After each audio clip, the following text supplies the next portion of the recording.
आदरणीय परवीन सिंह ऐरन जी को चितवाया था, उस मुसलमान ने जो कि हमारे पीछे दरगाह आला हज़रत के सज्जादा नशीन के भाई होते हैं, तौक़ीर रज़ा खान से संग में थे आपके, हमारे दुर्भाग्य से उनके संबंध विच्छेद होते हैं आपके ऐरन साहब के। इस साल के अंदर श्री प्रकाश जायसवाल जी राज्य मंत्री होते हैं केंद्र सरकार में, वो बरेली तशरीफ लाते हैं। उनके किसी मामले में ऐरन साहब ने उनकी तौक़ीर मियां साहब की गिरफ्तारी करवाई थी। आप मेंबर ऑफ पार्लियामेंट थे, आपके मुंह पे कह रहा, पीछे नहीं कह रहा हूं मैं। आज मुसलमान किस वोट से आपका वोट देगा? वो बरेली शरीफ का मुसलमान आपका विरोध करेगा। आप क्या बात समझते हैं? हमारे मेरी कुछ मत कीजिएगा बड़े भाई, बैठ खामोशी से सुनिए पहले आप। आज ऐसी बातें कर रहा हूँ मैं, कैसी से कर रहा हूँ, हो रही है। हाँ आप बोलिए,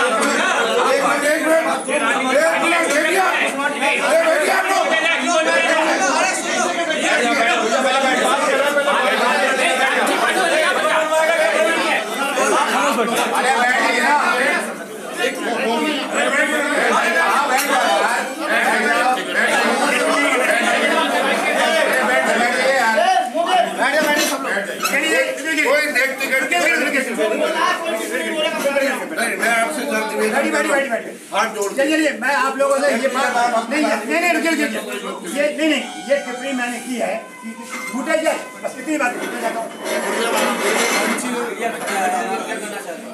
जी। मोहम्मद जकी पार्टी को मजबूत कर रहे हैं, पार्टी को इसलिए सुनिए मैंने आपसे क्या बात कही है पहले, और आपको मुझे बात सुनिए। हाँ सुनाइए। इस तरह की कोई भाषा का उपयोग नहीं करें, मंच से नहीं करें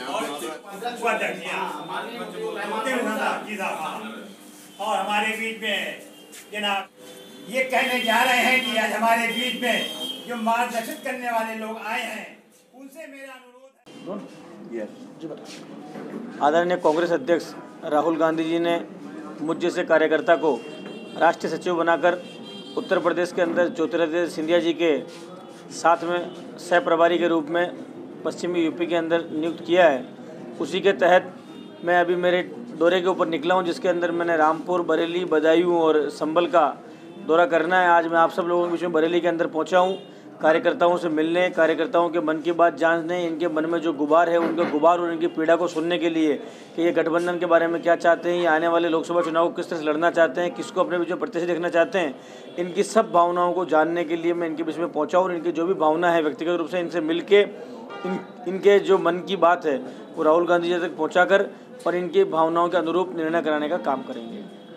पार्टी आपस में ही कुछ फूट पड़ी हुई है, कुछ जिलाध्यक्ष को हटाने के प्रयास में लगे हुए हैं, कुछ आपस में पार्टी में फूट पड़ी हुई है, उसको किस तरह? देखिए, अभी मैं पहले जिला संगठन की, प्रत्याशियों की, महानगर संगठनों की और हमारे कार्यकर्ताओं की नब्ज टटोलने के लिए आया हूं। कौन कैसा काम कर रहा है, कौन कैसा काम नहीं कर रहा है, उसका पूरा हम लोग फीडबैक लेंगे और उस फीडबैक के आधार पर आने वाले समय के अंदर फैसले होंगे। लेकिन मैं ये बात कहना चाहता हूँ, कोई कितना ही छोटा कार्यकर्ता और कोई कितना ही बड़ा नेता हो, इस पार्टी के मंच पर सब लोग समान हैं और अनुशासनहीनता कतई बर्दाश्त नहीं करी जाएगी। जो व्यक्ति सार्वजनिक मंचों से पार्टी को डैमेज करने का काम करते हैं उनके खिलाफ कठोर कार्रवाई करी जाएगी। अगर कोई बात है, अगर कोई पीड़ा और कोई तकलीफ है तो हमें बताइए, सिंधिया साहब को बताइए, खुद प्रियंका गांधी जी उनको सुनने के लिए आई हुई है। लेकिन पार्टी के अंदर किसी व्यक्ति को माहौल ख़राब करने की इजाज़त नहीं दी जाएगी। और मैं इतना जरूर करना चाहता हूँ कि सब कार्यकर्ता एकजुट हैं। छोटे मोटे मतभेद किसी के हो सकते हैं, उन मतभेदों को हम आपस में बिठाकर दूर करेंगे और उसी के आधार पे सब लोगों को एक जायम पे लाकर कंधे से कंधा मिलाकर लड़ेंगे और भुवापति जी की जोड़ी को घर भेजेंगे, इसको अपने मोदी और अमित शाह को घर भेजेंगे और पूरे हिंदुस्तान के अंदर कांग्रेस तिरंगा फहराएंगे। लोकसभा चुनाव का भी कुछ ही दिन बचे हैं, आगे क्या रणनीति रहेगी आपकी? देखिए, अब हम लोग बूथ स्तर तक जाना चाहते हैं। हमारे प्रत्येक लोकसभा के अंदर, जैसे भाई नगेंद्र सिंह शेखावत को यहाँ लगाया, प्रत्येक लोकसभा के अंदर हमने इंचार्ज लगाए हैं। आने वाले समय में हम उत्तर प्रदेश से बाहर के लोग, ताकि उनका कोई यहाँ पर इन्फ्लुएंस नहीं हो किसी व्यक्ति से, उनको विधानसभा प्रभारी लगाएंगे। बूथ स्तर तक की कमेटियों का गठन करवाया जा रहा है और उसके माध्यम से हमारे आखिरी छोर पर खड़े हुए कार्यकर्ता को उसको याद दिलाकर कि तुम्हारा बरसों पुराना कांग्रेस का इतिहास है, उसको रणनीतिक रूप से तैयार करके एक सशस्त्र सेना बनाकर मैदान के अंदर उतरेंगे और चुनाव को जीतेंगे। पूर्व सांसद जी से और मोहम्मद जकी जी से कोई नोकझोंक हो गई थी, उस पर क्या? नहीं, ऐसा कुछ नहीं है। वो मोहम्मद जकी साहब हमारे बहुत पुराने वरिष्ठ नेता हैं, हमारे बड़े भाई हैं। वो अपने विचार व्यक्त कर रहे थे, लेकिन उन्हें रोका गया तो वो अनुचित है। विचार व्यक्त करने की आजादी हमें संविधान ने दी है, जानकारी मिली है पूर्व सांसद प्रवीण सिंह आर्य उनको पार्टी से निकालने की कोशिश कर रहे हैं। नहीं, इस रामदेव पांडे जिलाध्यक्ष हैं। जिलाध्यक्ष के अलावा कोई किसी को निकाल नहीं सकता, बैठा नहीं सकता। इस बात की हम जो है गारंटी देते हैं। जो इस टाइप की बात करते हैं उन्हें भी तो पार्टी से निकाला जाना चाहिए। कार्यकर्ता से बदसलूकी करने वाले को हम किसी कीमत पर बर्दाश्त नहीं करेंगे।